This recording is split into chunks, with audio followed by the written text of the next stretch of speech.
क्या हाल है बच्चों, क्या हाल है। Welcome to Medu hub. Zoology कर रहे हैं नीट 2024 के लिए। मेरा नाम डॉक्टर एन.के. शर्मा है। मेडू हब में आपका बहुत बहुत स्वागत है। क्रैश कोर्स कर रहे हैं, तेजस के नाम से क्रैश कोर्स है। नीट एंट्रेंस एग्जामिनेशन बेटे आपको पता है 5 मई को है। इस चैप्टर से 4 से 5 क्वेश्चन इस बार आ सकते हैं। सो मेरे को ऐसा लग रहा है कि यहाँ से 4 या 5 क्वेश्चन आपके नीट एंट्रेंस एग्जाम में आएंगे और बड़े स्ट्रेट फॉरवर्ड क्वेश्चन आते हैं। हम डिस्कस कर चुके हैं कि सबसे पहला क्वेश्चन तो जनरल बेसिस ऑफ क्लासिफिकेशन पे आएगा। दूसरा एक क्वेश्चन बेटे मैचिंग तौर पे आ सकता है कि हर एक फाइलम का कैरेक्टरिस्टिक फीचर।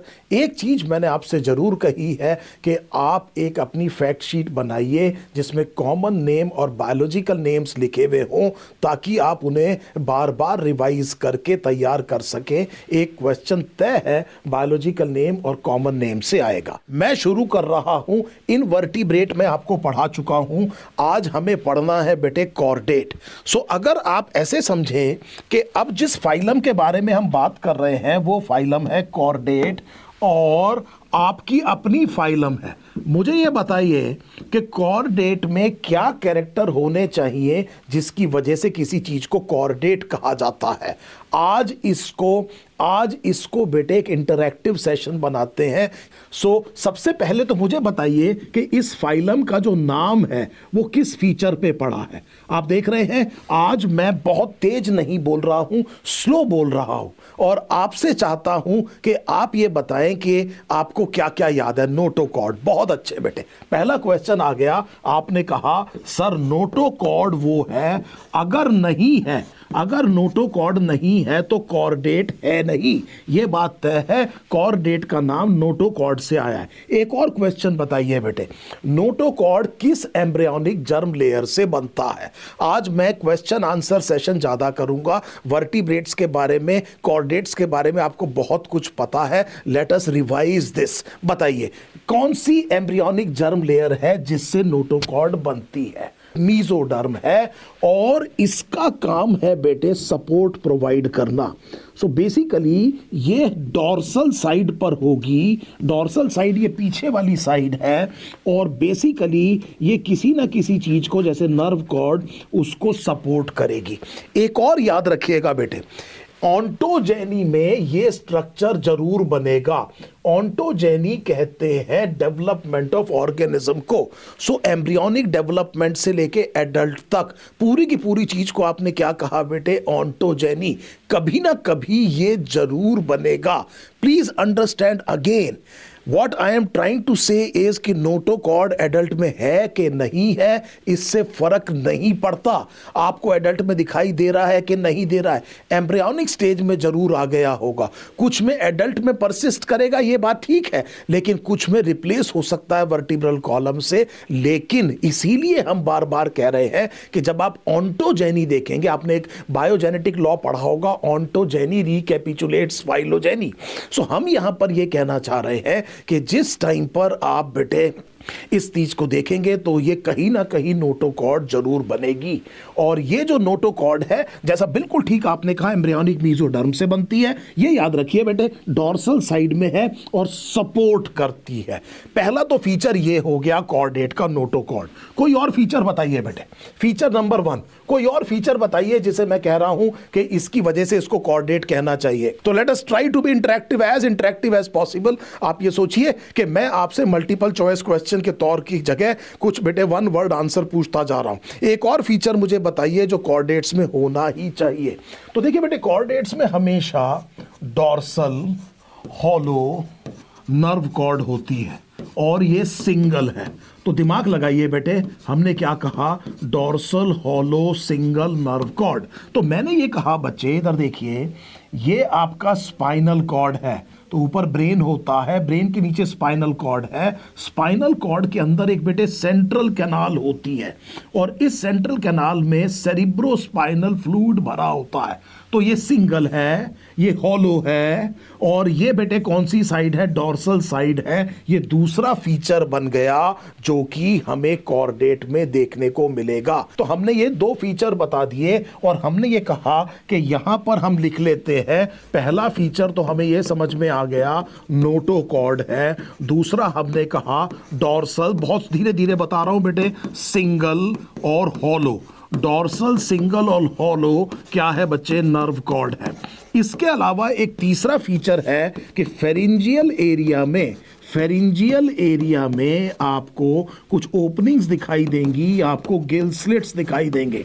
तो यहां पर आपको इस एरिया में कुछ गिल स्लिट्स दिखाई देंगे। देखिए मेरी बॉडी में इस टाइम दिखाई नहीं दे रहे हैं, लेकिन एम्ब्रियोनिक डेवलपमेंट के टाइम पर यहां पर स्लिट्स जरूर बने होंगे। फेरिंजियल गिल पाउचेस या गिल स्लिट कहा जाता है। कॉर्डेट में बहुत इंपॉर्टेंट फीचर है जो कि जरूर बनना है बेटे इस फेरिंजियल एरिया में। अब आप ये पूछ सकते हैं कि सर अगर एम्ब्रियोनिक स्टेज में आपकी बॉडी में बना था तो अब उसका हुआ क्या? जस्ट इमेजिन करिए, ट्राई टू ओपन योर बेटे स्फीयर ऑफ थिंकिंग, सोचने की कोशिश करिए। मैं आपसे यह पूछना चाह रहा हूं कि ये जो पर्टिकुलर जो फेरिंजियल गिल स्लिट बने थे उनका अब हुआ क्या? तो हम ये कहेंगे बंद हो गए, लेकिन दो के रेमिनेंट अभी भी दिखाई देते हैं।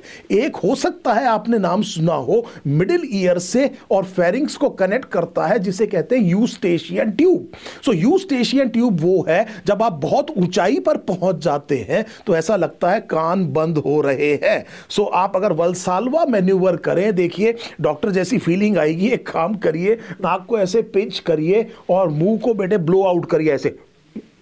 जब आप ऐसे करेंगे तो आपका जो ईयर ड्रम है वो बाहर की तरफ, आपको पता लगेगा बाहर की तरफ एक्सपेंड कर रहा है। इसका मतलब यहां पर जो मिडिल ईयर है और जो फेरिंग्स है इसके बीच में एक कनेक्शन है, इसे यूस्टेशियन ट्यूब कहते हैं। एक तो ये, और एक ये एक्सटर्नल ऑडिटरी कैनाल। ये जो कैनाल है, ये दो स्ट्रक्चर हम कहते हैं कि ये फेरिंजियल गिल पाउचेस के रेमिनेंट है। बाकी सारी हमारी बॉडी में क्या हो चुकी है? बंद हो चुकी है।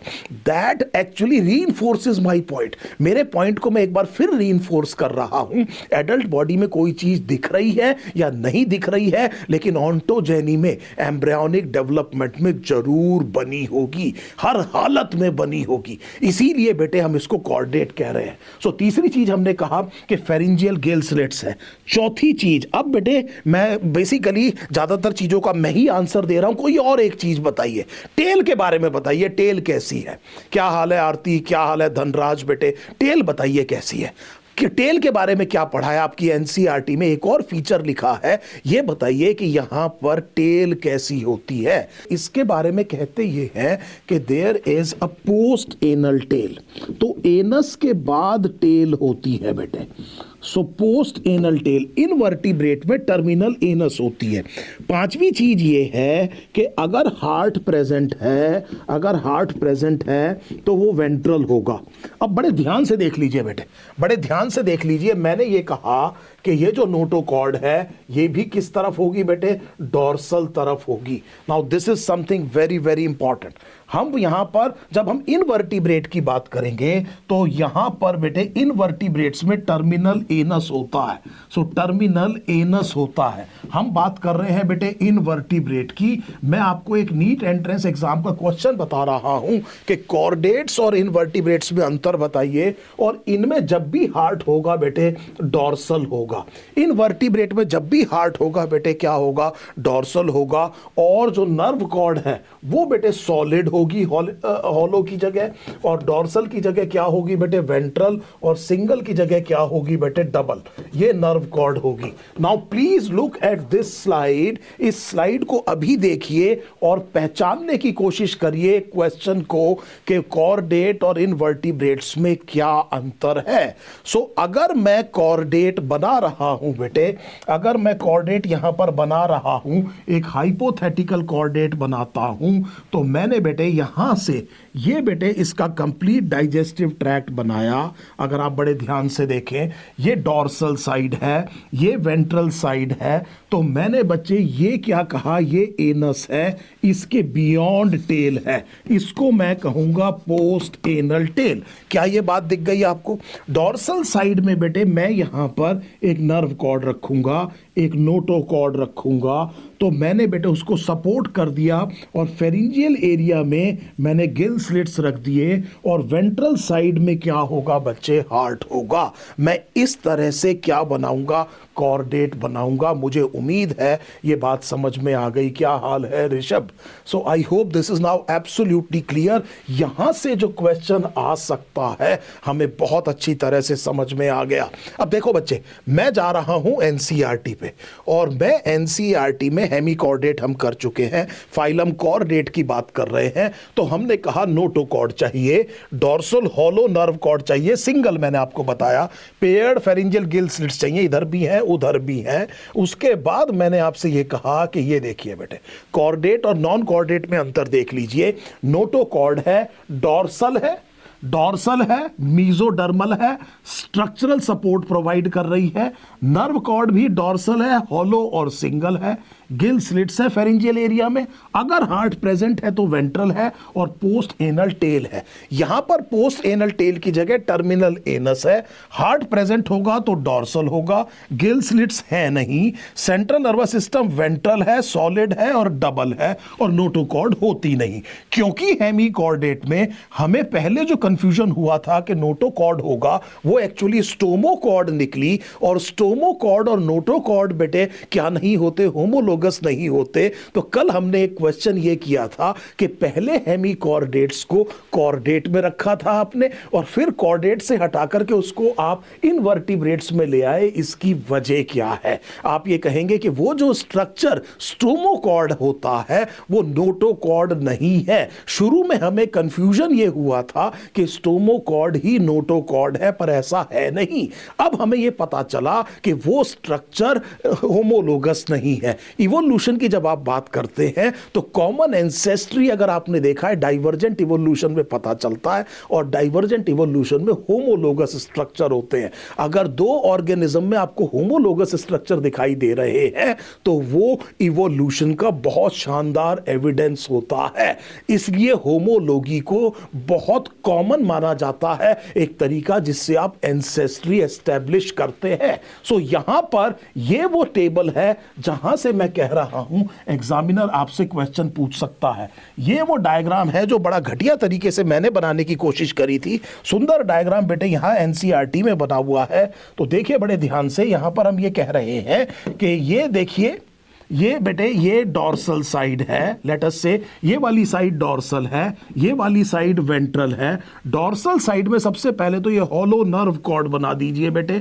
ये जो आपकी स्पाइनल कॉर्ड की सेंट्रल कैनाल में बना रहा हूं, जिसमें बेटे क्या भरा होता है, सीएसएफ। इसको नीचे सपोर्ट करने के लिए ये बना दीजिए बेटे नोटोकॉर्ड। ये फ्लेक्सिबिलिटी भी देता है, सपोर्ट भी देता है, मीजोडर्म से बना हुआ है। कुछ केसेस में ये वर्टिब्रल कॉलम से रिप्लेस हो जाएगा। ये फेरिंजियल एरिया है, इसमें ये गिल स्लिट्स है, ये फेरिंजियल एरिया में गिल स्लिट्स है। और बेटे ये अगर एनस है तो ये बेटे पोस्ट एनल टेल है। तो पांचवी चीज हम ये कह रहे हैं कि अगर हार्ट प्रेजेंट होगा तो वेंट्रल साइड होगा। क्या ये डायग्राम बिल्कुल क्लियर है? Is it clear? अगर ये डायग्राम बेटे आपको लेबलिंग के लिए आ गया तो आप इसे कर लेंगे कि नहीं कर लेंगे? क्या हाल है समीर? क्या हाल है Sameer? I hope this is now absolutely clear. So I hope now we know what exactly is a chordate. अब मैं ये कह रहा हूं बेटे कि ये जो नोटोकॉर्ड है, कुछ कॉर्डेट्स में इट विल बी रिप्लेस्ड, शब्द देखिए बेटे, it will be replaced by a vertebral column. So कुछ में बेटे ये रिप्लेस हो जाएगी बाय अ वर्टिब्रल कॉलम, और कुछ में बेटे रिप्लेस नहीं होगी। उनमें क्या करेगी बेटे? परसिस्ट करेगी। उनमें बेटे नोटोकॉर्ड की तरह ही रह जाएगी और वर्टिब्रल कॉलम से रिप्लेस नहीं होगी। तो कॉर्डेट अब दो तरह के होंगे। कुछ कॉर्डेट वो होंगे जिनमें नोटोकॉर्ड रिप्लेस हो जा रही है वर्टिब्रल कॉलम से और कुछ में नहीं हो रही है। यस और नो लिखिए, अब तक समझ में आ रहा है कि नहीं आ रहा है? क्या हाल है बीटीएस? क्या हाल है मिस्टी बेटे? सो क्या ये बात बिल्कुल क्लियर हो गई? शाबाश शाबाश शाबाश। तो जल्दी से मुझे ये बताइए, are we absolutely sure about this? So इसका तरीका ये है कि हम अपने चैट बॉक्स में y और n लिख देते हैं। हमने ये कहा कि हमारे पास जितने भी कोऑर्डिनेट हैं, इन कोऑर्डिनेट में जिनको आपने नोटोकॉर्ड पे डिफाइन किया, इस कोऑर्डिनेट को जो कि फाइलम है, इसको अब आप दो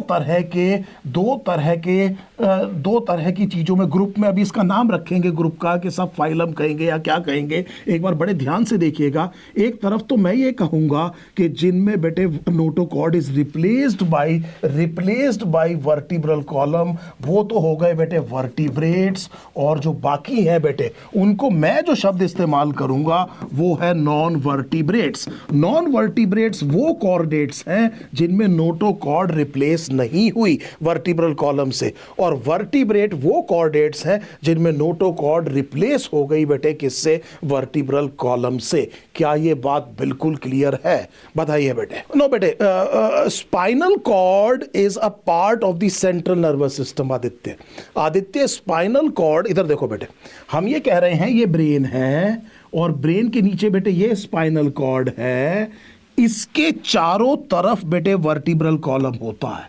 सो बेसिकली वर्टिब्रल कॉलम इसके बाहर होता है। ये वो वर्टिब्रल कॉलम है जो नोटोकॉर्ड को रिप्लेस करके बना है। मैं इसकी बात नहीं कर रहा हूं, आप इसे नर्व कॉर्ड कह सकते हैं, नोटोकॉर्ड नहीं। तो ये नर्व कॉर्ड है, इसमें बेटे सेंट्रल कैनाल होती है। आदित्य, क्या ये बात बिल्कुल क्लियर है बच्चे? तो हमने ये कहा कि ये वर्टिब्रेट हो गए और बाकी सारे क्या हो गए बेटे? Non vertebrate. तो क्या मैं ये कह सकता हूं कि सारे के सारे जो वर्टिब्रेट्स हैं, ऑल वर्टिब्रेट्स आर कोऑर्डिनेट्स? ये बात तो तय है बेटे कि ऑल वर्टिब्रेट्स आर कोऑर्डिनेट्स, लेकिन ये तय है कि all coordinates are not vertebrates. ध्यान देना बेटे, मैंने ये कहा कि यहां पर मैंने कहा कि सारे के सारे vertebrates, all vertebrates are coordinates. देखिए ऊपर मैंने ये कहा कि सारे के सारे वर्टिब्रेट कोऑर्डिनेट होंगे, ये बात तो तय है। लेकिन अगर मैं ये कह देता हूं कि ऑल कोऑर्डिनेट्स आर वर्टिब्रेट्स, तो ये बात गलत हो जाएगी, क्योंकि वर्टिब्रेट्स केवल उन कोऑर्डिनेट्स को कहते हैं। This thing will be incorrect. ये चीज क्या हो जाएगी बेटे? इनकरेक्ट हो जाएगी, क्योंकि ये भी कोऑर्डिनेट है। और लेकिन बेटे इनमें क्या नहीं बना बेटे? इनमें वर्टिब्रल कॉलम नहीं बना। आई hope this is now absolutely clear. तो मैंने क्या किया बेटे, यहां पर आपकी एनसीईआरटी को जब मैं फॉलो कर रहा हूं, तो मैंने ये कहा कि यहां पर जब आप आगे जा रहे हैं तो इसको आपने 3 सब फाइलम में डिवाइड किया। एक तरफ आपने कहा यूरोकॉर्डेटा, एक तरफ ट्यूनिकेटा, जिसको ट्यूनिकेटा भी कहते हैं, एक सिफेलोकॉर्डेटा और एक वर्टिब्रेटा। अब इधर देखो बेटे ध्यान से, यहां पर ये जो शब्द है आपकी एनसीईआरटी ये कह रही है कि ये वर्टिब्रेटा क्या है? सब फाइलम है। सो फाइलम के नीचे जो एक टेक्सोनॉमिक कैटेगरी है वो क्या है? सब फाइलम है। और यहां पर जो सब फाइलम है वो 2 है। एक को हमने कहा यूरोकॉर्डेट्स, एक को हमने क्या कहा बेटे? यूरोकॉर्डेट्स, और एक को हमने क्या कहा? सिफेलोकॉर्डेट्स। क्या ये बात बिल्कुल क्लियर है? दूसरी चीज इधर अभी देख लीजिए, ये जो लाइन है आपकी एनसीईआरटी की, इस लाइन पर मेरे ख्याल से पिछले साल भी क्वेश्चन पूछा गया है, दोबारा पूछा जा सकता है, इसको थोड़ा ध्यान दे दीजिए। तो एक लाइन आपकी एनसीईआरटी की देख करके आगे चलते हैं बेटे। 2 मिनट दीजिए। I am sorry for this technical glitch. So मैंने ये कहा कि यहां पर हमें ये देखना पड़ेगा, यहां कहीं पर लिखा है all coordinates are not vertebrates, all vertebrates are coordinates. तो ये स्टेटमेंट बेस्ड क्वेश्चन पूछा जा चुका है, दोबारा पूछा जा सकता है असर्शन रीजन के तौर पे। तो हम ये कह रहे हैं कि वर्टिब्रेट वो कोऑर्डिनेट है जिनमें नोटोकॉर्ड रिप्लेस हो गया है, पर ऐसे भी कुछ कोऑर्डिनेट है जिनमें नोटोकॉर्ड रिप्लेस नहीं हुआ है। फिर हमने ये कहा कि यहां पर आपने सब फाइलम बनाई, यूरोकॉर्डेटा और सिफेलोकॉर्डेटा। अब इसका मतलब यह हुआ कि अगर मैं इस क्लासिफिकेशन स्कीम को जारी रखूं तो मैंने ये कहा कि यहां पर सबसे ऊपर मैंने बोला कॉर्डेटा है, ये मेरी फाइलम है, इसको मैं कुछ सब फाइलम में डिवाइड कर रहा हूं। यहां पर मैंने कहा यूरोकॉर्डेटा, यहां पर मैंने कहा बेटे सिफेलोकॉर्डेटा, और यहां पर मैंने क्या कहा बेटे? वर्टिब्रेटा। और ये जो चीज है ये तीनों की तीनों क्या है बेटे?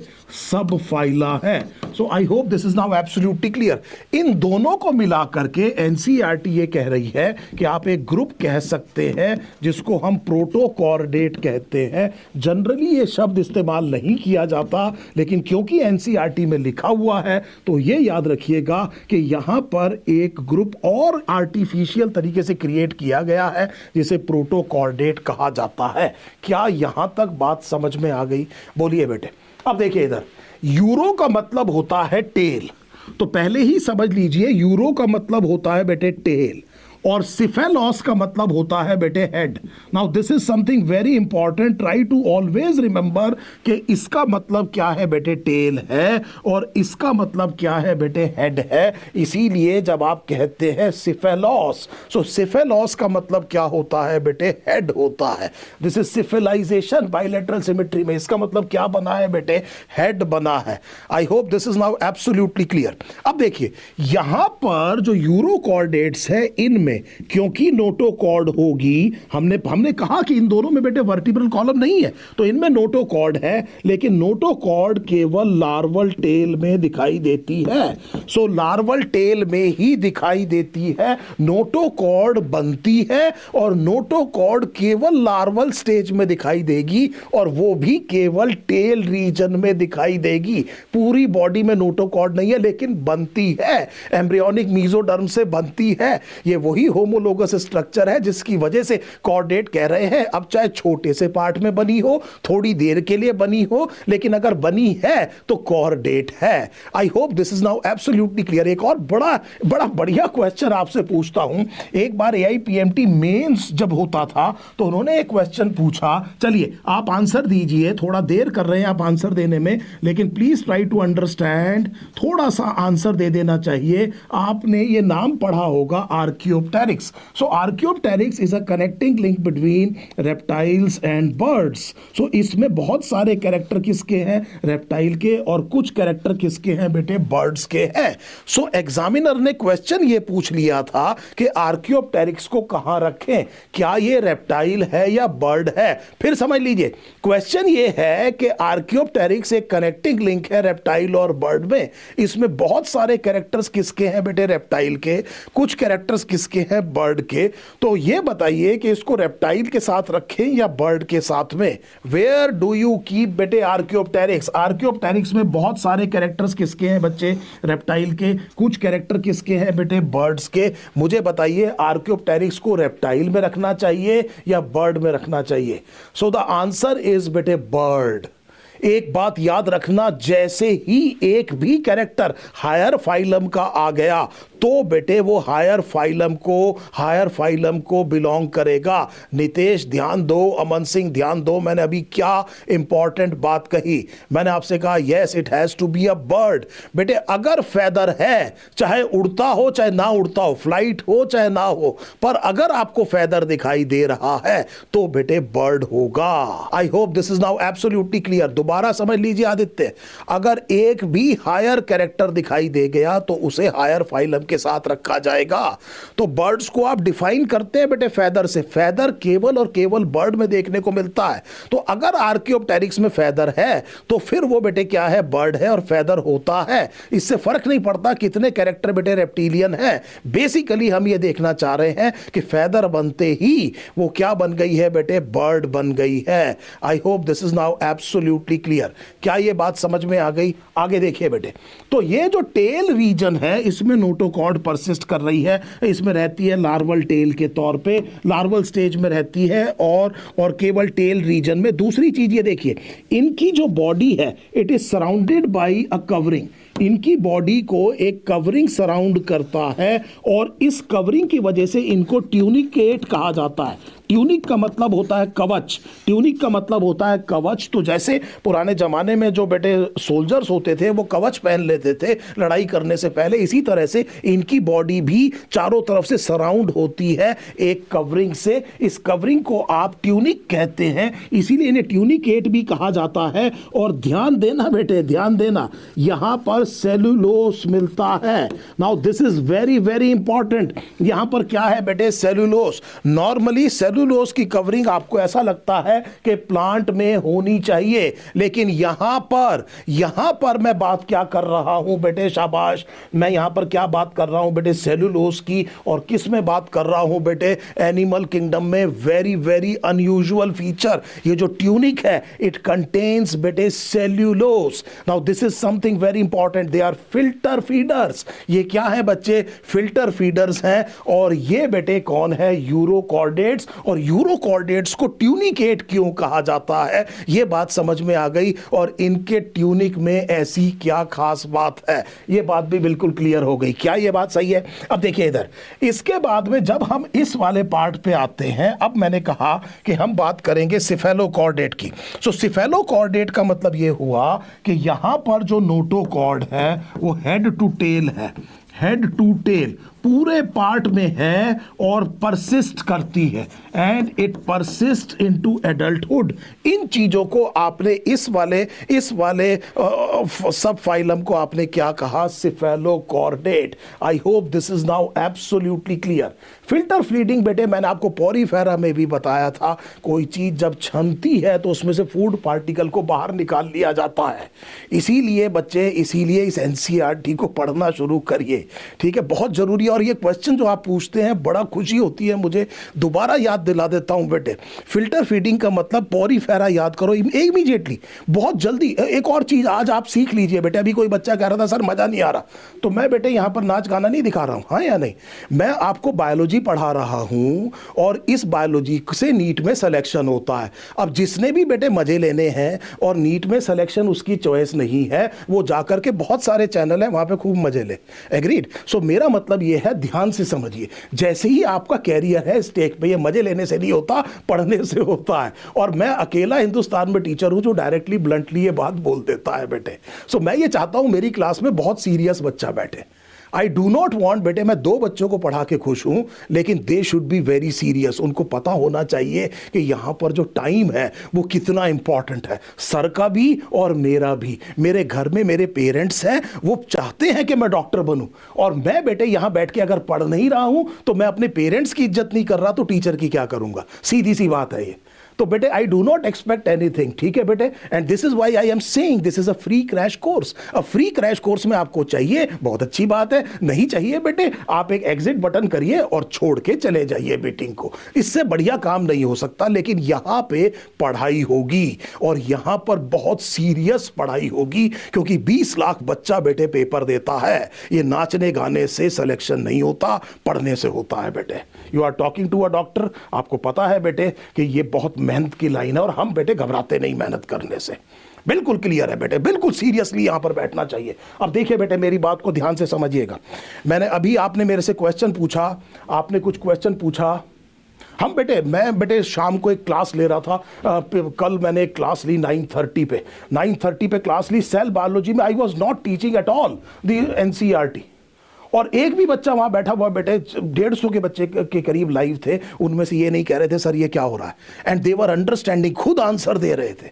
And this is the beauty of बेटे स्टडी, ब्यूटी ऑफ स्टडी। जब आप समझना शुरू करते हैं तो आपको रटने की कहानी खत्म हो जाती है, और जैसे ही आप बायोलॉजी को भी बेटे पढ़ने के हिसाब से पढ़ना शुरू करेंगे, समझने के हिसाब से, याद रखना आपको फिजिक्स केमिस्ट्री में बहुत ज़्यादा क्या होगा बेटे, बहुत ज़्यादा क्या होगा, फायदा होगा। अभी बहुत टाइम है अमन, बहुत टाइम है, बहुत टाइम है। कल पेपर नहीं है, कल पेपर नहीं है। आप क्लास में आ सकते हैं, बैठ सकते हैं, नहीं बैठ सकते हैं, आपकी चॉइस है। लेकिन आपकी चॉइस ये नहीं है कि मैं क्या पढ़ाऊं और कैसे पढ़ाऊं। हो सकता है आपको मेरा पढ़ाना अच्छा ना लगे, आप मत आइए, बहुत अच्छी बात है, हाँ या नहीं बेटे। लेकिन यहां पर बेटे मैं उस बच्चे को पढ़ा रहा हूं जो बेटे बहुत सीरियस होकर के अपनी जिंदगी बनाना चाहता है। यह क्लास उन बच्चों के लिए चलती है जो बहुत सीरियस है। यहां नीट एंट्रेंस एग्जाम की तैयारी हो रही है, 20 लाख में से 40-50 हजार बच्चा सेलेक्ट होना है। हमें पता है बेटे कि इस तरह से नहीं होता। एक बात समझ लीजिए बेटे, 50th परसेंटाइल 140-50 नंबर पे आती है, तो 20 लाख में से 10 लाख बच्चों के 140 नंबर नहीं आते। इस एंट्रेंस एग्जाम को आप जितना मर्जी रिडिक्यूल कर लीजिए, लेकिन 10 लाख बच्चों के टोटल 140 नंबर नहीं आते बेटे। Just try to understand. और वो भी बच्चा फिर जब ये कहता है कि जी बायोलॉजी में 300 लाना बहुत आसान है, तो हास्यास्पद लगता है बेटे। So what I am trying to say, कोई भी चीज आसान नहीं है, मेहनत करनी पड़ती है बेटे। नीट एंट्रेंस एग्जाम केवल किससे आएगा? एनसीईआरटी से आएगा, ये बात तय है। लेकिन एनसीईआरटी से वही क्वेश्चन आएंगे जो मुझे आते हैं, ये बात तय नहीं है बेटे।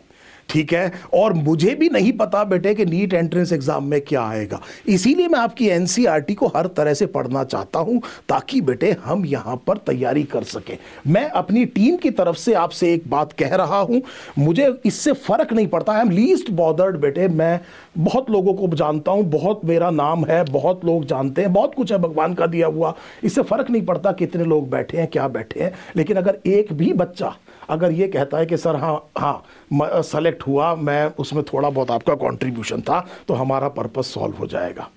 ठीक है, समझ में आ गया? बिल्कुल बेटे, मैं कह रहा हूं अगर आप मेहनत नहीं कर सकते तो आप गलत बेटे प्लेटफॉर्म पे हैं। आप गलत प्लेटफॉर्म पे, आपको मेहनत करना पड़ेगा। एग्रीड? तो हमने कहा कि ये जो है बेटे परसिस्ट करता है, हेड टू टेल परसिस्ट करता है, किसमें? सिफेलोकॉर्डेट में। चलिए आपकी एनसीईआरटी पे जाते हैं, देखिए ध्यान से, यहां पर बहुत ध्यान से देखिए बेटे। प्रोटोकॉर्डेट शब्द मैंने कहा कि ज्यादा इस्तेमाल नहीं करना।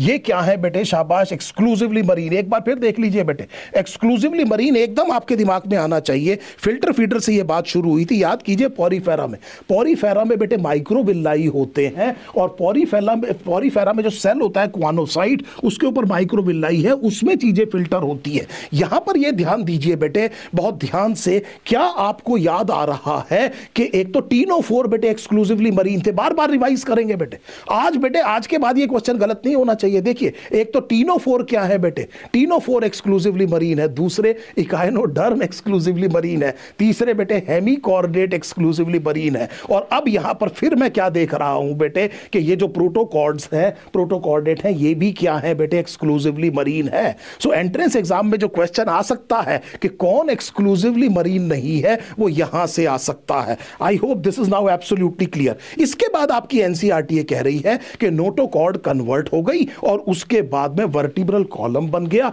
ये जो वर्टिब्रल कॉलम है एंडोस्केलेटन है। फिर सुन लीजिए बेटे, एक बार और बात बता देता हूं। एंडोस्केलेटन पहली बार इकाइनोडर्मेटा में आया था। जब मैं इकाइनोडर्मेटा की बात करता हूं तो मैंने पिछली बार भी आपसे क्वेश्चन कराया था कि पहली बार इकाइनोडर्मेटा में जो चीज आई वो कौन थी बेटे? शाबाश, कौन थी? याद करिए, कौन थी बेटे?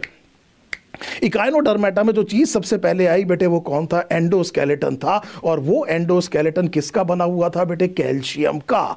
Yes, ctenophore, Ashutosh, ctenophore are marine, exclusively marine. फिर याद कर बेटे, इकाइनोडर्मेटा वर एक्सक्लूसिवली मरीन। फिर याद कर बेटे, हेमीकॉर्डेट्स वर एक्सक्लूसिवली मरीन। और अब देख ले बेटे, ये जो प्रोटोकॉर्डेट्स हैं ये क्या है बेटे? एक्सक्लूसिवली मरीन है। यहां से क्वेश्चन बनाएगा एग्जामिनर आपसे पूछ सकता है कि इनमें से कौन से एक्सक्लूसिवली मरीन नहीं है। और मुझे ऐसा लगता है जब भी ये क्वेश्चन आएगा तो उसमें पॉरीफेरा जरूर पूछा जाएगा। Agreed? Yes yes yes yes. अब हमने ये कहा बेटे कि ये जो वर्टिब्रल कॉलम है ये एंडोस्केलेटन है, और ये जो वर्टिब्रल कॉलम है, ध्यान दीजिए बेटे, ये जो वर्टिब्रल कॉलम है, ये जो वर्टिब्रल कॉलम है, ये दो तरह के टिश्यूज का बना हो सकता है। एक या तो कार्टिलेज का बना है बेटे, या फिर बेटे किसका बना है? बोन का। सो हम ये कह रहे हैं कि एंडोस्केलेटन कुछ वर्टिब्रेट्स में तो कार्टिलेजनस होगा, कुछ में क्या होगा बच्चे? बोनी होगा। मैं इवोल्यूशन की बात कर रहा हूं। अब सारे के सारे वर्टिब्रेट्स हैं, सब में वर्टिब्रल कॉलम बन गया है। वर्टिब्रल कॉलम क्या है बेटे? एंडोस्केलेटन। अब फर्क ये है कि कुछ में ये कार्टिलेज का है और कुछ में ये किसका है बेटे? बोन का है। एक तो बात ये समझ लीजिए। दूसरी बात समझिए ध्यान से, बहुत ध्यान से एक और बात देखेंगे बेटे।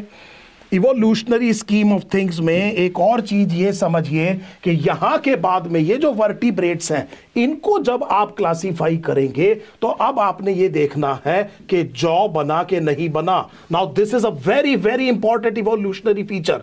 जॉ का बनना बेटे बहुत इंपॉर्टेंट इवोल्यूशनरी फीचर है। ये जो जॉ है और जॉ की जो मसल है, इसकी वजह से बेटे प्रेडेटर प्रे को खा सकता है, इसकी वजह से खाना मिलता है। वर्टिब्रेट के इवोल्यूशन में जॉज बहुत इंपॉर्टेंट चीज थे। और ये जॉज बेटे बहुत स्ट्रांग थे डायनासोर्स के, और इसीलिए डायनासोर्स ने बहुत लंबे टाइम तक अर्थ पर राज किया। वो तो अचानक किसी वजह से वो अचानक एक्सटिंक्ट हो गए, जिसकी वजह से मैमल्स प्रोमिनेंस में आ गए। लेकिन बेटे ये जॉ बनना बहुत इंपॉर्टेंट है। जॉ की वजह से हमने क्या कहा बेटे, क्या होना है, एक प्रेडेशन आना है, और जो ईटिंग कैपेबिलिटी है वो बेहतर होती चली जानी है। So let us go back again to NCERT and try to understand the basic things given in NCERT. हमने ये कहा कि अब इस वर्टिब्रेटा को दो डिवीजन में डिवाइड कर दीजिए। अब ये बताइए कि ये सारे वर्टिब्रेट हैं, इनमें सब में वर्टिब्रल कॉलम है, कुछ में कुछ ऐसे कॉर्डेट जिनमें वर्टिब्रल कॉलम है उनके पास जॉ होगा,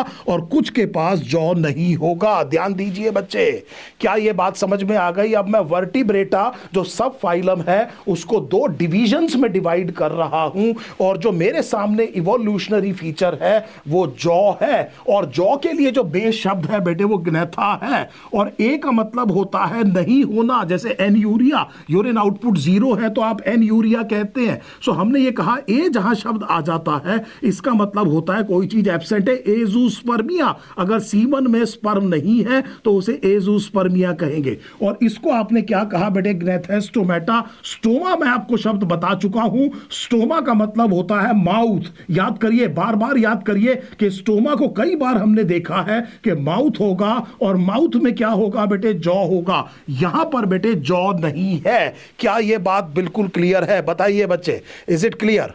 देखिए सर क्या कह रहे हैं बच्चे। सो मैंने ये कहा कि ये वर्टिब्रेटा को आपने दो डिविजन्स में डिवाइड कर दिया। यहां पर आपने एक डिवीजन तो आपने ये कहा कि जिनमें जॉ नहीं है, इसको आपने कहा ए ग्नेथा। दूसरा आपने कहा जिनमें जॉ है, ये ग्नेथेस्टोमेटा है। क्या ये बात बिल्कुल क्लियर है? स्टोमाटा का मतलब, स्टोमा का मतलब क्या होता है बेटे, माउथ होता है। एग्रीड। अब ये जो एक ग्नेथा है इसमें केवल एक क्लास है। Now please remember again and again, मैंने यहां शब्द इस्तेमाल किया डिवीजन, और अब मैं डिवीजन के नीचे बेटे जो शब्द इस्तेमाल कर रहा हूं वो क्लास है। सो यहां पर एक ग्नेथा डिवीजन में केवल एक क्लास है। इस क्लास को आपने क्या कहा बेटे, साइक्लोस्टोमेटा। और यहां पर बेटे जो डिवीजन है इसमें एक्चुअली पहले सुपर क्लास है और फिर क्लासेस है। So there is a very important schematic representation of the taxonomic hierarchy here. हमें दिख रहा है कि टेक्सोनॉमी में ये रिप्रेजेंटेशन किस तरह का है। सो फिर ये बात ध्यान से समझिए, मैंने ये कहा कि यहां पर जब आपने डिवीजन को अलग किया, आपने ये कहा कि दो चीजें हैं, एक ग्नेथा है, एक आपने कहा ग्नेथेस्टोमेटा है। इसमें पहले आपने सुपर क्लास के ऊपर आपने दो चीज बनाई, एक जिनमें फिन्स हैं, एक जिनके पास फिन्स हैं, ये लोकोमोशन हो रहा है, और एक जिनके पास 4 लिम्ब है, इनको टेट्रापोडा कहा जाएगा। ऐसी सुपर क्लास कॉरस्पॉन्डिंगली यहां नहीं है। यहां केवल बेटे सीधा एक ही बेटे क्लास है जिसको आपने साइक्लोस्टोमेटा कहा। अब यहां पर दो क्लास होंगी, एक कार्टिलेजनस फिशेस, एक बोनी फिशेस, और टेट्रापोडा शुरू हो जाएंगे एम्फीबियंस, रेप्टाइल्स, बर्ड्स और मैमल्स में। I hope this classification scheme is now absolutely clear. So मेरे पास बेटे ये एक सब फाइलम थी, इसकी ये दो डिवीजन है, इसमें सीधा ये क्लास है, इसमें दो सुपर क्लास है, और हर एक सुपर क्लास की ये क्लासेस है। आई hope this is now absolutely clear. Agreed? क्या ये बात बिल्कुल अच्छे से समझ में आ गई? अब हम आ गए हैं बेटे इस एग्नेथा में, हमें यह समझ में आ गया जॉ नहीं है, ज्यादा बढ़िया शिकारी नहीं हो सकते। सो हमें यह पता है they would not be very good predator, ये बहुत बढ़िया प्रेडेटर्स नहीं हो सकते, इसीलिए हमें पता है बहुत ज्यादा सक्सेसफुल होने की उम्मीद कम है, बहुत ज्यादा सक्सेसफुल होने की उम्मीद कम है। अब इनको हमने क्या कहा बेटे, साइक्लोस्टोमेटा। अगर अभी आप सीख गए हैं तो स्टोमेटा का मतलब होता है बेटे स्टोमेटा का मतलब होता है माउथ, और साइक्लो का मतलब क्या होगा बच्चे, सर्कुलर। सो हमें यह समझ में आ गया इनके पास सर्कुलर माउथ है और एक नेथन है, मुझे पता है इनके पास जॉ नहीं होगा। Please try to understand. Vertebral column होगा, मोस्ट लाइकली वर्टिब्रल कॉलम बेटे कार्टिलेजिनस होगा। दूसरा हम ये कह रहे हैं कि जॉ है नहीं, जॉ है नहीं, माउथ के अंदर जॉ नहीं है। तो जॉ वो कैसा है बेटे, माउथ कैसा है, सर्कुलर है। इसका मतलब ये नहीं है कि टीथ नहीं हो सकते, इसका मतलब ये नहीं है टीथ नहीं हो सकते। हम ये कह रहे हैं जॉ नहीं है, और जॉ नहीं है तो इसलिए बहुत ज्यादा स्ट्रॉन्ग प्रेडेटर ये नहीं है। सर्कुलर माउथ है, इस वजह से आपने इनको क्या कहा बच्चे, इनको आपने साइक्लोस्टोमेटा कहा। सो अगर मैं यहां पर देखूं, ध्यान दीजिएगा बेटे, ये जगह देखिए। Now look at this diagram. आपको साइक्लोस्टोमेटा का सर्कुलर माउथ दिखाई दे रहा है। आप देखिए कितने सारे टीथ आपको दिखाई दे रहे हैं, लेकिन ये जॉ में नहीं है बच्चे, ये है cyclostomata. Now this is cyclostomata. You can see the circular mouth, it doesn't have jaw, it does not mean doesn't have teeth as well. I hope this is now absolutely clear. ये चीज जो आपको दिखाई दे रही है, इसीलिए यहां पर पहली बात तो ये, दूसरी चीज बेटे ये कि यहां पर जितने भी लिविंग मेंबर्स हैं, जितने भी लिविंग मेंबर्स हैं, बहुत ज्यादा नहीं है, पर जितने भी लिविंग मेंबर्स हैं वो सब किसी ना किसी फिश के ऊपर एक्टोपैरासाइट है। एक्टोपैरासाइट बेटे सरफेस पे जाकर के अटैच होता है। पैरासाइट को होस्ट से दो चीजें चाहिए, एक शेल्टर और दूसरा फूड। फिर समझ लीजिए, पैरासाइट को दो चीजें चाहिए बेटे, एक शेल्टर और दूसरा फूड। आपकी एनसीईआरटी में इकोलॉजी में एक क्वेश्चन है कि फीमेल एनाफिलीज को पैरासाइट क्यों नहीं कहते।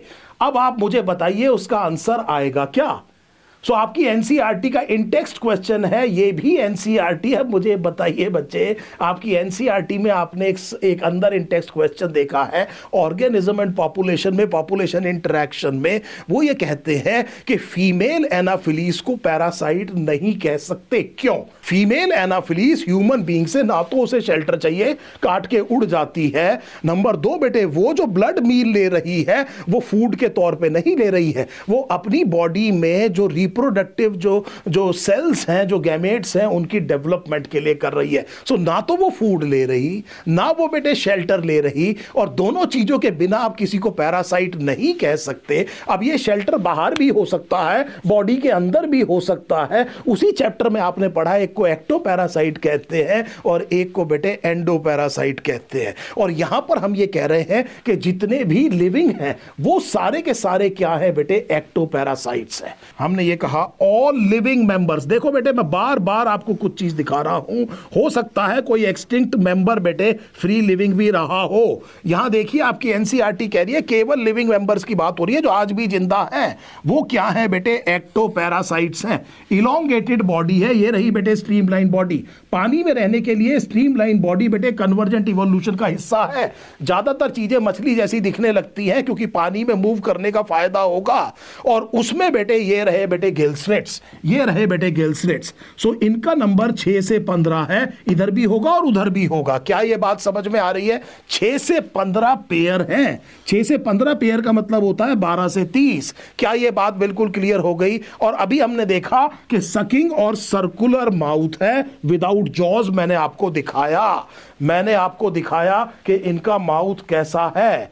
क्या ये बात बिल्कुल क्लियर है? इसके अलावा देखिए बेटे, इसके बाद एक और चीज समझिए कि बॉडी के ऊपर ना तो पेयर्ड फिन्स है। सुनिए बेटे, ये जो चीज आपको दिखाई दे रही है ये पेयर में दिखाई नहीं दे रही है। So this is not in pair. So we are not saying, we are saying कि बॉडी डजंट हैव बेटे what does the body not have?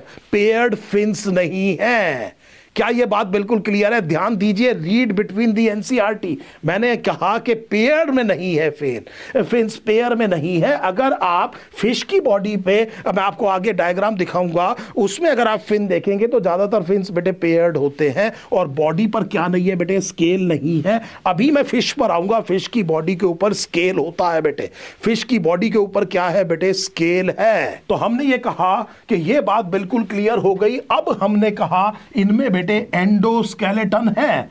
इनमें एंडोस्केलेटन है। एंडोस्केलेटन में हमने देखा क्रेनियम होगा, हमने देखा बेटे वर्टिब्रल कॉलम होगा।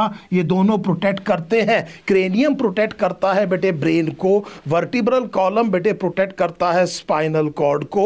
और वी आर नॉट सरप्राइज्ड कि शुरू में ये कैसा है बेटे, कार्टिलेजिनस है। So this is basically what बेटे, cartilaginous. I hope this is now absolutely clear. Circulation बेटे इसमें क्लोज्ड है। We are again not surprised, क्योंकि अब तक बेटे काफी एडवांसमेंट हो चुकी है। क्या ये बात बिल्कुल क्लियर है? आगे देखिए बच्चे, आगे देखिए। एक ऑर्गेनिज्म है, this is now a very very important concept. It is a very important concept. ढंग से समझने की कोशिश करिए बेटे।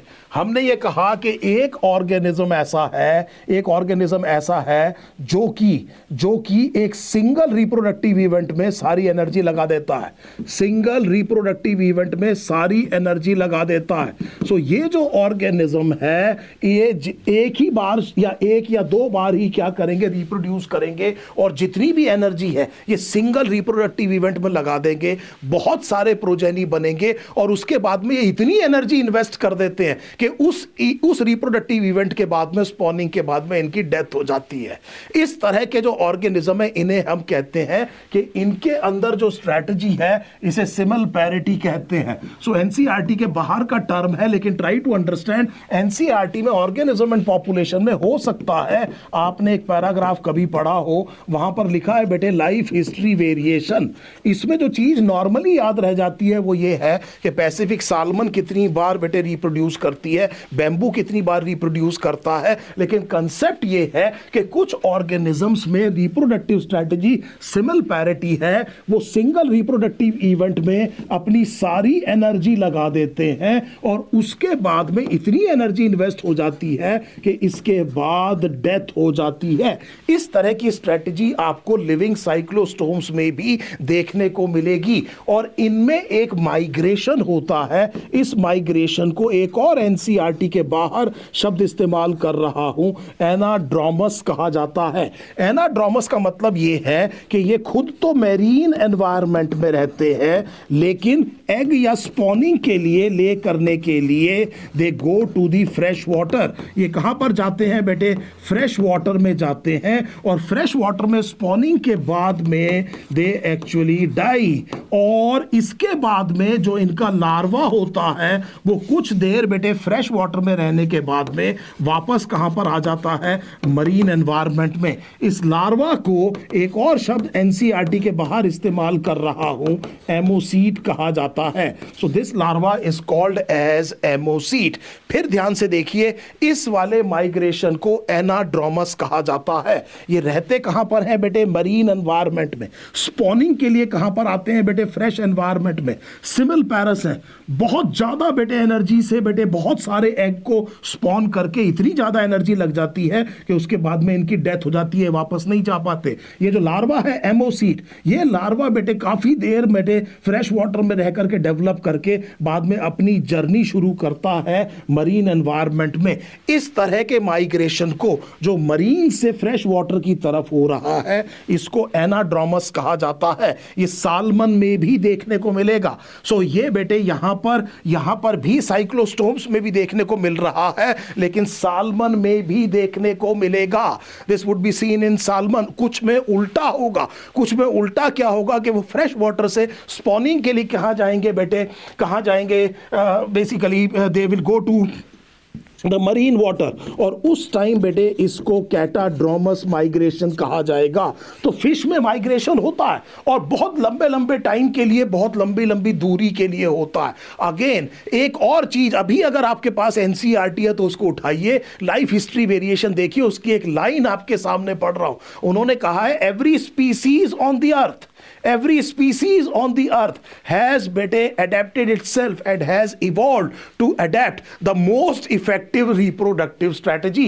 इस पूरी अर्थ पर केवल एक ही काम हुआ है कि हर एक लिविंग ऑर्गेनिज्म इवोल्यूशन के दौरान उसके लिए जो सबसे अच्छी रिप्रोडक्टिव स्ट्रैटेजी है उसके लिए अडेप्ट होता चला गया है। और इसी को वो कह रहे हैं कि इवोल्यूशन ऑफ लाइफ और इवोल्यूशन ऑफ द एनवायरनमेंट बेटे करीब करीब साथ साथ चलता है। इसीलिए पॉपुलेशन जेनेटिक्स और पॉपुलेशन इकोलॉजी आपकी एनसीईआरटी कह रही है कि बहुत इंपॉर्टेंट चीज है, क्योंकि हम इसलिए पढ़ रहे हैं पॉपुलेशन को क्योंकि ये पॉपुलेशन इकोलॉजी को पॉपुलेशन जेनेटिक्स से जोड़ता है। एक और लाइन है आपकी एनसीईआरटी की, now try to understand what is written in the book, try to understand what is written in the book. हमेशा अपने आप से कहिए हमें आती है, हमें रटने की जरूरत नहीं है, हम पढ़ेंगे बेटे। मैं यहां खड़ा हूं बेटे, एक एक लाइन एक्सप्लेन कर रहा हूं आपको आपकी एनसीईआरटी की, आप केवल बेटे आप देखिए। और अभी एनसीईआरटी में लाइफ हिस्ट्री ऑफ वेरिएशन आपके सामने किताब रखी होगी, 12th की किताब में आप देखिए, वहां पर बेटे इस तरह की स्ट्रैटेजी का एग्जाम्पल का आइडिया दिया हुआ आपकी एनसीईआरटी ने। और यहां पर इसीलिए उन्होंने आपको एनिमल किंगडम में बता दिया कि ये देखिए ये साइक्लोस्टोन कितनी विचित्र काम कर रहा है। तो बॉडी है बेटे इलोंगेटेड है, इसके ऊपर स्केल नहीं है, पेयर्ड फिन नहीं है, किसी और फिश पे जाके अटैच हो गया है, एक्टोपैरासाइट की तरह काम कर रहा है, वहां से फूड भी ले रहा है, वहां से शेल्टर भी ले रहा है। माउथ बेटे सर्कुलर है और इसमें जॉ है नहीं पर दांत है, इस तरह का सकिंग टाइप का जॉ क्या है बेटे माउथ है। और सर्कुलेशन कैसा है बेटे क्लोज्ड है। और रेस्पिरेशन के लिए हमने क्या कहा फेरिंजियल गिल स्लिट है, 6 से 15 पेयर होंगे, अगर इस तरफ होगा तो इस तरफ भी होगा। और दूसरी चीज ये है कि जो वर्टिब्रल कॉलम और क्रेनियम है वो कार्टिलेजनस है। और अल्टीमेटली जब आप रिप्रोडक्टिव स्ट्रेटजी पर आते हैं तो आपने ये कहा कि यहां पर सबसे इंपॉर्टेंट चीज है कि सिंगल पैलेटी वाली बात है और एक सिंगल रिप्रोडक्टिव इवेंट में बहुत ज्यादा एनर्जी लगा के बहुत लार्ज नंबर ऑफ स्पॉनिंग करके and then they die and this is what happens. और ये जो माइग्रेशन है क्योंकि ये मरीन वाटर से फ्रेश वाटर में हो रहा है तो इंसिडेंटली इसको एनाड्रोमस कहा जाता है। अब आपके पास एक ही होमवर्क रह गया कि इसमें 2 एग्जांपल आपकी एनसीईआरटी में दिए हुए हैं, एक को मिक्सिन कहते हैं, एक को पेट्रामाइजन कहते हैं, which is also called as the lamprey. So I hope this is now absolutely clear. क्या यह बात क्लियर हो गई? एक बार आप अगर बताएं तो बहुत बढ़िया रहेगा बेटे, ताकि आगे चले। सो हमें यह समझ में आ गया कि अब हम बेटे दूसरी तरफ जा सकते हैं। सो अब हमें यह बात क्लियर हो गई कि हम यहां से चले गए और अब हम बेटे सुपर क्लास पर जा सकते हैं, पाइसिस पर और टेट्रापोडा में। क्या आप इस डायग्राम को देख करके मुझे बता सकते हैं कि इन फिशेस में सबसे पहले वो क्या चीज आई होगी जो अब तक नहीं आई है? चलिए आपके सामने बेटे ये एक पूरा का पूरा ये बना हुआ है, ये बड़े ध्यान से देखिए। आपके सामने एक क्लासिफिकेशन स्कीम बनी हुई है। मैं केवल आपसे ये पूछ रहा हूं कि एनिमल किंगडम में वो चीज कौन सी है जो सबसे पहले बेटे इन फिशेस में आई होगी जो अब तक नहीं आई है। हम डिस्कस कर चुके हैं। सामने देखिए बेटे, मुझे बताइए वो क्या चीज है जो फिशेस में अब पहली बार दिखाई देगी। ये क्वेश्चन समझने की कोशिश करिए, क्यों फिश, क्यों फिश। और याद करिए बेटे बायोडाइवर्सिटी वाला चैप्टर, और बायोडाइवर्सिटी में याद करिए एक पाई चार्ट बना हुआ है कहीं पर, कुछ याद आ रहा है बच्चे? सो हमने कहा कि बायोडाइवर्सिटी में एक पाई चार्ट बना हुआ है और उस पाई चार्ट में जब आप वर्टिब्रेट की बात करते हैं तो यहां पर बेटे करीब 50% के करीब ये लिखा हुआ है फिशेस हैं। फिशेस बेटे वर्टिब्रेट में सबसे ज्यादा सक्सेसफुल ग्रुप है। याद करिए मैमल्स नहीं है। याद करिए इस तरह से बना हुआ है बेटे डायग्राम। आपको याद आया? यस और नो जरूर बताइएगा मुझे। हर जगह जब आप एग्जाम रेडी होते हैं, फिर ध्यान से समझिए बेटे, एक चीज है रेडी और एक चीज है बेटे एग्जाम रेडी। मैं अब आपको कुछ क्वेश्चन कराऊंगा बेटे शाम को। आप में से जो भी बच्चे बहुत सीरियस हैं बड़े ध्यान से सुनिए। शाम को मैं 3:45 से 4:45 मेरा फिर एक सेशन है। उस सेशन में मैं आपसे क्वेश्चन पूछूंगा पोल लगा करके।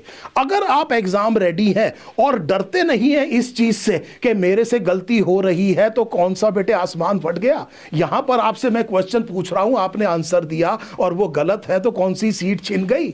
ये बेटे गलती एग्जामिनेशन हॉल में नहीं होनी चाहिए। और अगर आपकी इंटेंट कुछ सीखने की है और आप अपने आप को एग्जाम के लिए तैयार करना चाहते हैं तो उस सेशन में आकर के हर क्वेश्चन का आंसर दीजिएगा। एक और किताब खोल लीजिए सामने बेटे, एक और किताब खोल लीजिए, जैसी क्वेश्चन आता है क्वेश्चन का आंसर देखिए फिर किताब पढ़िए। आपका टाइम बहुत इंपॉर्टेंट है। तो मैं आपको उस वाले में कुछ बेटे आज एक क्विज कराऊंगा, कुछ क्वेश्चंस कराऊंगा और वो क्वेश्चंस जो हैं आपने फटाफट आंसर देते चले जाना है। Now this is how you actually get ready for the exam. आप एग्जाम के लिए क्या हो जाते हैं बेटे, रेडी हो जाते हैं। After all NEET entrance exam में मल्टीपल चॉइस क्वेश्चन आएंगे और उसमें आपको अटेम्प्ट करना आना चाहिए। और इसीलिए क्यों ना लाइव सेशन में भी यहां मैं पढ़ा रहा हूं और एक जगह मेरे हिसाब से जो बहुत अच्छे क्वेश्चन है जो जो इंपॉर्टेंट हैं उन क्वेश्चंस को सेलेक्ट करके और आपके सामने ला करके कि बेटे चलो इसको करिए। और लेकिन मजा तब आएगा जब आप उसमें बढ़ चढ़ के भाग लें और गलती होने दीजिए। It is okay to commit mistake. बार बार मैं बच्चों से कह के थक गया, बेटे इतना ज्यादा भूत मत बनाइए एग्जाम को। गलती होती है, कोई बात नहीं, ठीक है, लेकिन बेटे वही गलती दोबारा नहीं होनी चाहिए। I hope this is now clear. So हमने ये कहा कि यहां पर अब हम बात कर रहे हैं फिशेस की, और फिशेस में सबसे पहले आए बेटे जॉज। अब देखो बेटा, अब देखो यहां पर किसी ने नहीं लिखा, अब फिर समझ लो बेटे, यहां पर आपको लिख के दे रहा हूं बेटे कि ये रहा बेटे, इसमें जॉ आया। अब तक जॉ नहीं आया बेटे। ये फिश इतने सक्सेसफुल होने की एक वजह ये भी है बेटे, जॉ आ गया। एक पिक्चर बनी थी बेटे स्टीवन स्पीलबर्ग की, आपने शायद उसको ऑस्कर मिला था, उसका नाम ही जॉज था, आपको पता है, शार्क के ऊपर बनी थी। शार्क इतनी स्ट्रॉन्ग प्रेडेटर है बेटे, उसका बड़ा स्ट्रॉन्ग जॉ है। याद करिए, शार्क के बारे में आपको पता है, जैसी शार्क की इमेज आती है दिमाग में ऐसा लगता है, डर लगता है। एक बड़ा भयंकर शिकारी है बेटे शार्क, एक जबरदस्त शिकारी है बेटे। क्यों? क्योंकि उसके पीछे क्या है, उसका बड़ा स्ट्रॉन्ग क्या है बेटे, जॉ। क्या आपको नहीं लगता कि अगर मैं बहुत स्ट्रॉन्ग जॉ है और मैं बड़ी आसानी से खाना ले सकता हूं, प्रेडेटर बहुत शानदार हो सकता हूं, इसीलिए बेटे मेरे बेटे जिंदा रहने की संभावना बहुत ज्यादा है। ये सब चीजें बेटे, ये सब चीजें कंट्रीब्यूट करेंगी फिशेस की सक्सेस के लिए। अब तक जॉ नहीं देखा हमने, अब हम पहली बार क्या देख रहे हैं बेटे, जॉ देख रहे हैं। तो फिश में अगर कोई जन आपसे पूछे कि इवोल्यूशनरीली पहली बार क्या कैरेक्टर आया, तो आप क्या कहेंगे बच्चे, जॉ आया सर। और इसीलिए आपने ये कहा कि पहले तो उनको हटा दीजिए जो मछली जैसे दिखते होंगे पर जॉ नहीं है, उनको हटा दिया। और अब कौन आया बेटे, जॉ। और जॉ में बेटे फिर हमने कहा कि ये जो फिशेस है इनमें बेटे फिर बाद में एक और चीज आनी शुरू हो गई, वो आए लिम्स। और उसमें जो लिम्स नहीं, बेसिकली क्या आया, लोकोमोटरी स्ट्रक्चर, जिन्हें हमने क्या कहा, फिन्स कहा। लेकिन फिन से पहले भी जो बहुत इंपॉर्टेंट इवोल्यूशनरी कैरेक्टर है वो क्या है बच्चे, जॉ है। तो ये बात हमें बिल्कुल क्लियर हो गई बेटे। और देखिए बच्चे, इधर देखिए, अब मैंने ये कहा कि फिन तो मुझे समझ में आ गए। अब इसमें दो जो क्लासेस है, एक वो है जिनमें कार्टिलेजनस है बेटे एंडोस्केलेटन, और एक वो है जिनमें बोनी है। एक को आपने क्या कहा, कार्टिलेजनस फिशेस, और एक को आपने क्या कहा बेटे, बोनी फिशेस। सो अब हम बहुत इंपॉर्टेंट ऑर्गेनिजम्स पर आ रहे हैं, और ये जो इंपॉर्टेंट ऑर्गेनिज्म है, ये फिश है, ये सबसे सक्सेसफुल वर्टिब्रेट है, पानी में रहते हैं। Water is a stable environment, याद रखना बेटे, लाइफ ओरिजिनेटेड इन वाटर। अर्थ पे जो लाइफ ओरिजिनेट हुई थी पानी में हुई थी। वाटर बेटे बहुत स्टेबल एनवायरमेंट है, और अर्ली लाइफ बेटे पानी में बचेगी। आप पोरीफेरा से शुरू कर दीजिए कॉर्डेटा तक, सारे फाइलम के ऑर्गेनिज्म बेटे पानी में मिलते हैं। पोरीफेरा देख लीजिए आप बेटे, प्लेटीहेल्मिन्थिस से लेके कोई भी उठा करके देख लीजिए बेटे फाइलम, आपको एक्वेटिक एनिमल्स जरूर देखने को मिलेंगे। कॉर्डेट में भी आपको एक्वेटिक मैमल्स भी देखने को मिलेंगे बेटे। सो हर एक फाइलम के बेटे कुछ ना कुछ मेंबर किस में है, पानी में। अगर एग्जामिनर आपसे पूछ ले कि यार आपने पूरा चैप्टर पढ़ा, क्या आपने देखा कि पानी में बेटे हर फाइलम के कुछ ना कुछ ऑर्गेनिज्म है, ऐसी क्या वजह हो सकती है पानी में, तो आप ये कहेंगे कि sir water is a very stable environment. हमें यह भी पता है कि पानी में ही लाइफ क्या हुई थी, ओरिजिनेट हुई थी। I hope you are making some sense out of the information given in your NCERT. इधर देखिए बेटे, अब हमने ये कहा कि यहां पर चलिए एक आपसे क्वेश्चन और पूछता हूं। इधर देखिए, ये फिर हमने क्या देखा बेटे, देखिए फिर दोबारा देखिए बेटे, marine. So marine water is बेटे more stable than fresh water. Marine water बेटे फ्रेश वाटर से ज्यादा स्टेबल है। आसान है बेटे मैरीन वाटर में रहना, फ्रेश वाटर में रहना उतना आसान नहीं है। इसीलिए सबसे पहले आप देखेंगे कि एक्वेटिक में भी ज्यादातर ऑर्गेनिज्म किस तरह के एनवायरनमेंट में देखने को मिल रहे हैं बेटे, मरीन एनवायरनमेंट में। फ्रेश वाटर में उतने नहीं हैं। अब देखो बेटे बड़े ध्यान से एक और बात समझ लो, क्या आप इस बात से एग्री करते हैं? चलिए एनसीईआरटी के एक लाइन पर बात करते हैं, मुझे बताइए आपके इसमें क्या व्यूज हैं। और ये बेटे क्या आपने कभी इसको प्रॉपरली सर्च किया है? क्या आपने कभी इसको अपने टीचर से डिस्कस किया है कि क्या ये लाइन हमेशा सही है? Is it true? तो मैं ये कहना चाह रहा हूं कि अगर नोटोकॉर्ड परसिस्टेंट है तो इसे वर्टिब्रेट कहा क्यों? क्या मेरी क्वेश्चन आपको समझ में आ रहा है बच्चे? अभी तो मैंने कहा कि वो बेटे ऑर्गेनिज्म जिनमें नोटोकॉर्ड परसिस्ट नहीं करती और वो रिप्लेस हो जाती है वर्टिब्रल कॉलम से, उन्हें वर्टिब्रेट कहते हैं। और वर्टिब्रेट में मैं कार्टिलेजनस फिश को रख रहा हूं, और फिर मैंने यहां पर ये लाइन लिख दी कि notochord is persistent through out the life, तो थ्रू आउट द लाइफ। तो फिर बेटे उसमें क्या प्रॉब्लम थी, जो मैंने बेटे सिफेलोकॉर्डेटा और यूरोकॉर्डेटा रखा, वहां पर भी तो यही कह रहा था कि नोटोकॉर्ड परसिस्ट करती है। तो उनमें और इनमें अंतर क्या है? क्या ये लाइन सही है? क्या आपको ये क्वेश्चन समझ में आया? तो अब मैंने ये कहा बेटे कि ये बात बिल्कुल क्लियर हो गई। और एक और चीज देखिए बेटे, एक और चीज देखिए, जब भी आप शार्क का डायग्राम देखेंगे तो शार्क में ये जो सरफेस है बेटे, ये वेंट्रल है, ये जो सरफेस वेंट्रल है। और आप देखेंगे कि यहां पर बेटे शार्क का माउथ इधर वेंट्रल साइड में होता है। सो शार्क का जो माउथ है बेटे वो किस तरफ होता है बेटे? Ventral side. वो एंड पर नहीं दिखेगा आपको। तो शार्क का जो माउथ है बेटे वो वेंट्रल साइड में दिखाई देता है। सो माउथ इज लोकेटेड बेटे वेंट्रली। अनयूजुअल फीचर है, अनयूजुअल फीचर है बेटे। इसका जो माउथ है वो आपको कहां दिखाई दे रहा है बेटे? वेंट्रल साइड पे दिखाई दे रहा है, एंड पर नहीं है, डॉर्सल सरफेस पे नहीं है, वेंट्रल साइड पर है। क्या ये बात सही है? अब देखिए बेटे, इसके बाद में एक और चीज समझ लीजिएगा बेटे यहां पर बहुत ध्यान से। गिल स्लिट्स है, बिल्कुल है, गिल स्लिट्स है, और उन पे गिल कवर नहीं है, ये आप बहुत अच्छी तरह जानते हैं। और यहां पर बेटे कैसे स्केल्स है? प्लेकॉइड स्केल्स हैं। अब ये जो प्लेकॉइड स्केल्स हैं ये कैसे होते हैं? इधर देखिए, जो प्लेकॉइड स्केल्स हैं वो किस तरह के होते हैं?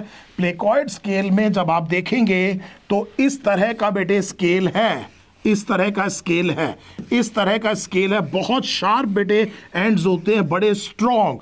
इस तरह के स्केल्स को आप क्या कहते हैं बेटे? प्लेकॉइड। और प्लेकॉइड स्केल आपको किस में देखने को मिलेगा बेटे? कार्टिलेजनस फिशेस में।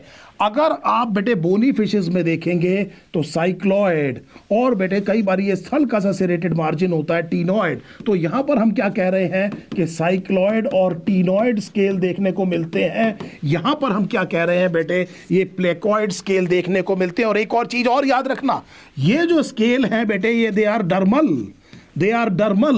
और जो फिश के स्केल हैं बेटे उनमें काइटिन होता है। सो ये काइटिन बेटे नाइट्रोजन कंटेनिंग पॉलीसेकेराइड है, ये आपको फिश के स्केल में देखने को मिलेगा। आपके सामने बहुत इंपॉर्टेंट क्वेश्चन बेटे। और ये जो शब्द मैंने आपको बताया है बेटे कि ये क्या है? डर्मल है। ये क्यों बताया है? अब देखिए इधर ध्यान से, वो इसलिए बताया है कि जैसे ही आप बेटे रेप्टाइल पे जाएंगे, इधर देखिए बेटे, जैसे ही आप रेप्टाइल पे जाएंगे तो ये देखिए ये शब्द क्या लिखा है यहां पर? What is this word? ये शब्द क्या लिखा है बेटे? यहां पर देखिए, यहां पर एपिडर्मल स्केल्स होते हैं। तो एग्जामिनर ने अगर आपसे ये पूछ लिया कि ये बताओ कि रेप्टाइल के स्केल और फिश के स्केल में क्या अंतर है, तो आप ये देखिए बेटे यहां पर एपिडर्मल स्केल है। So government is now trying to बेटे रेगुलराइज दी एजुकेशन। आपने देखा होगा कुछ बहुत अच्छे बेटे सुझाव आ रहे हैं, जिसमें आपने सुना होगा 16 साल से कम के बच्चों को अब वो कोशिश कर रहे हैं कि कोचिंग इंस्टीट्यूट्स में बेटे बिना बात की हरासमेंट ना हो। बेसिकली बहुत ज़्यादा प्रेशर आ जाता है बच्चे के ऊपर, उसका बचपना खराब हो जाता है, ओरिजिनल थिंकिंग खत्म हो जाती है, इंफॉर्मेशन भर दी जाती है दिमाग में ताकि वो रटता चला जाए। लेकिन वो ये चाहते हैं कि बचपना मेंटेन रहे। It's a very good thing. और देखिए बेटे, covid time is now over. Covid was an extraordinary time, there was no way of learning. और उस टाइम पर काफी सिंपल क्वेश्चन पेपर आना शुरू हुआ। पेपर अब भी एनसीईआरटी से आएगा, लेकिन आपने देखा है स्लाइट ट्रेंड चेंज हो रहा है। स्लाइट चेंज क्या आ रहा है बेटे? असर्शन रीजन क्वेश्चन ज्यादा आ रहे हैं। एक और चीज आप देख रहे हैं, स्टेटमेंट बेस्ड क्वेश्चन ज्यादा आ रहे हैं। और मजे की बात देखिए बेटे, ट्रिब्यूट है, hats off to students like you. Cut off हर बार बेटे ऊपर जा रही है। पेपर मुश्किल आए, पेपर आसान आए, बच्चे बहुत मेहनती हैं बेटे, बच्चे कुछ ना कुछ कर लेते हैं। एपिडर्मल है, और मैंने क्या कहा बेटे? फिश में क्या है बेटे? डर्मल है। ये बात याद रखिएगा। और फिश स्केल में क्या हो सकता है बेटे? काइटिन हो सकता है। और याद करिए, मैंने मोलस्क के रेडुला में भी आपसे ये जिक्र किया था कि काइटिन हो सकता है। और फिर आपको दो चीजें तो पक्के तौर पे पता है कि आर्थ्रोपोड के एक्सोस्केलेटन में सर काइटिन होता है। और आपको एक और चीज पता है कि फंगल सेल वॉल में क्या होता है बेटे? काइटिन। बायोमोलिक्यूल मॉलिक्यूल से आपको यह पता है कि काइटिन में बेटे नाइट्रोजन होता है, it is a nitrogen containing complex polysaccharide. ये आपको कहां से पता है बेटे? बायोमॉलिक्यूल से। और स्टेटमेंट बेस्ड क्वेश्चन में इसी तरह से क्वेश्चन बनाया जाता है। हम ये कहेंगे कि इसके बारे में, काइटिन के बारे में ये बता दीजिए इनमें से कितनी स्टेटमेंट्स ठीक है। This is how the examiner is likely to make the question. I hope this is now clear. So हमें यह समझ में आ गया कि यहां पर ये जो बेटे कौन सी फिशेज है, जो कॉन्ड्रिक थाइज हैं, इसमें हमने ये कहा कि टीथ भी बेटे मॉडिफाइड प्लेकॉइड स्केल है, बैकवर्डली डायरेक्टेड है। इस तरह से बेटे शार्क के जो टीथ आप देखेंगे बैकवर्डली डायरेक्टेड है, वेरी वेरी स्ट्रॉन्ग, बहुत स्ट्रॉन्ग जॉ मसल्स हैं बेटे, and a very very strong predator, very very strong predator. ये वो लाइन की इंपॉर्टेंस केवल ये मत सोचिए कि इस तरह से ऐसे ही लिख दी है, इतनी बड़ी चीज में बेटे इतने कम लाइंस में उन्होंने एक लाइन लिखी है कि इन एनिमल्स में जॉ बेटे बहुत पावरफुल है, और वो आपको बताने की कोशिश कर रहे हैं कि इस जॉ की मदद से इनकी बहुत ज्यादा बेटे सक्सेसफुल है। एंड दीज एनिमल्स आर, देखिए बेटे आगे अगली लाइन में शब्द, ये रहा बेटे प्रेडेशियस। देख लीजिए यहां पर ये जॉ को लिखा है पावरफुल, और ये क्या लिखा है बेटे? प्रेडेशियस। ये भी एनसीईआरटी की ही लाइन है बेटे। Try to understand NCERT in totality. और बार बार हम कह रहे हैं कि हम एक एक लाइन इसीलिए डिस्कस करेंगे। अब देखिए बेटे, एक और चीज समझिए कि यहां पर एक बहुत इंपॉर्टेंट फीचर होता है, ध्यान देना बेटे, यहां पर एक बहुत इंपॉर्टेंट फीचर होता है। अगर आप डायग्राम देख रहे हैं तो इस डायग्राम में पिंक कलर का एक स्ट्रक्चर दिख रहा है, ये कार्टिलेजनस फिशेज में नहीं होता। फिर सुन लीजिए, ये कार्टिलेजनस फिशेज में नहीं होता। ये जो पिंक कलर का आपको स्ट्रक्चर दिखाई दे रहा है, इसे स्विम ब्लैडर कहा जाता है। सो इसे बेटे स्विम ब्लैडर कहते हैं। ये स्विम ब्लैडर आपको बेटे बोनी फिशेज में देखने को मिलेगा, कार्टिलेजनस फिशेज में देखने को नहीं मिलता। ध्यान दीजिए बेटे, it is seen in bony fishes, not in cartilaginous fishes. इसका फायदा क्या होता है? इसका फायदा ये होता है कि जिस भी फिश के पास में ये है, यहां पर ये एयर को बाहर निकाल सकती है, इसके अंदर एयर भर सकती है, और उसकी वजह से बेटे बायंसी को रेगुलेट कर सकती है, और किसी भी जगह वाटर बॉडी में जाकर के स्टेशनरी हो सकती है। और जिस भी फिश के पास में ये एयर ब्लैडर नहीं है, वो अपनी बायंसी को रेगुलेट नहीं करना पड़ेगा, या तो उसे कंटिन्यूअसली स्विम करना पड़ेगा, या फिर बेटे it will settle down to the surface, it will settle down to the surface. Cartilaginous fishes की ये प्रॉब्लम है, या तो उन्हें कंटिन्यूअसली स्विम करना पड़ेगा क्योंकि उनके पास एयर ब्लैडर नहीं है, और अगर स्विम नहीं करते हैं then they have to settle to the bottom. So this is a very very important feature again given in NCERT. Yes, are found in many bony fishes but are not found in cartilaginous fishes. Yes yes yes. So I hope this is now absolutely clear. So क्या ये बात आपको समझ में आ गई? और देखिए बेटे कार्टिलेजनस फिशेस के बारे में एक और इंपॉर्टेंट चीज। सो हमने ये कहा they due to the absence of the air bladder they have to swim constantly to avoid sinking. Obviously बेटे आपको पता है हार्ट बेटे 2 चेम्बर्ड है, this is what we know exactly, और एंड दे आर बेटे कोल्ड ब्लडेड। देखिए बेटे वार्म ब्लडेड केवल 2 हैं, एक तो बर्ड्स हैं और एक मैमल्स हैं। वार्म ब्लडेड होम्योथर्म बेटे केवल 2 ग्रुप है, एक बेटे बर्ड्स हैं और मैमल्स। आज का जो मैं एक इंपॉर्टेंट क्वेश्चन आपके साथ छोड़ रहा हूं, शाम को 3:45 मुझे बता रहे हैं कि सर 1:15 बज गए हैं, आपका टाइम खत्म होने वाला है, खत्म करिए क्लास को, तो प्लीज ट्राई टू अंडरस्टैंड। 3:45 पे मैं पहला क्वेश्चन आपसे ये पूछूंगा कि मुझे ये बताइए कि केवल बर्ड्स और मैमल्स क्यों एंडोथर्म है? Why only birds and mammals are endotherm? ऐसी क्या खास बात है बर्ड्स और मैमल्स में कि केवल उनमें ही एंडोथर्मी डेवलप हुई है, वहीं पर बेटे आपको होम्योथर्मी या वार्म ब्लडेड देखने को मिलता है? 3:45 से 4:45 वाले सेशन के लिए मैंने आज आपको अपना पहला क्वेश्चन बता दिया। Get ready for some quiz and please please बेटे please try to actively participate in the quiz. इससे आपको पता लगता है कि टेस्ट का मतलब यह होता है बेटे कि आपको पता रहे कि आपकी स्ट्रेंथ और वीकनेस क्या है। तो जब तक आप अटेम्प्ट नहीं करेंगे तब तक आपको अपनी स्ट्रेंथ और वीकनेस का पता नहीं चलेगा। I hope this was useful. अगली क्लास में बेटे एनिमल किंगडम ये फिनिश्ड हो जाएगा। We will start structural organisation in animals. उसके लिए तैयार रहिएगा। उसमें एक बहुत इंपॉर्टेंट बेटे एक टॉपिक है जो काफ़ी टाइम लेगा, उसको मैं बहुत धीरे धीरे पढ़ाऊंगा। वो है बेटे फ्रॉग। पहली बार बहुत बच्चे कह रहे हैं कि सर फ्रॉग को थोड़ा डिटेल में पढ़ाइएगा। सो स्ट्रक्चरल ऑर्गेनाइजेशन इन एनिमल इसके बाद में, और उसमें फ्रॉग बेटे वो क्लास आपने जरूर करनी है। बहुत अच्छे, लेकिन क्यों बेटे आशुतोष, यू आर राइट कि एंडोथर्म कौन है, मैं आपसे ये पूछ रहा हूं। यस यस व्योम, इसका मतलब ये है कि कार्टिलेजिनस फिश को या तो स्विम करना पड़ेगा या फिर बेटे it will settle down to the bottom, वो सरफेस पे जाकर के रेस्ट कर सकती है। सो कंटिन्यूअसली स्विम का मतलब यह हुआ कि it has to continuously swim in the sense कि अगर उसने बीच में रहना है वाटर बॉडी में और जमीन पे नहीं जाना है, then it has to continuously swim, otherwise it can settle down to the bottom, और वहां जाकर के वो क्या कर सकती है, रेस्ट कर सकती है। Thank you.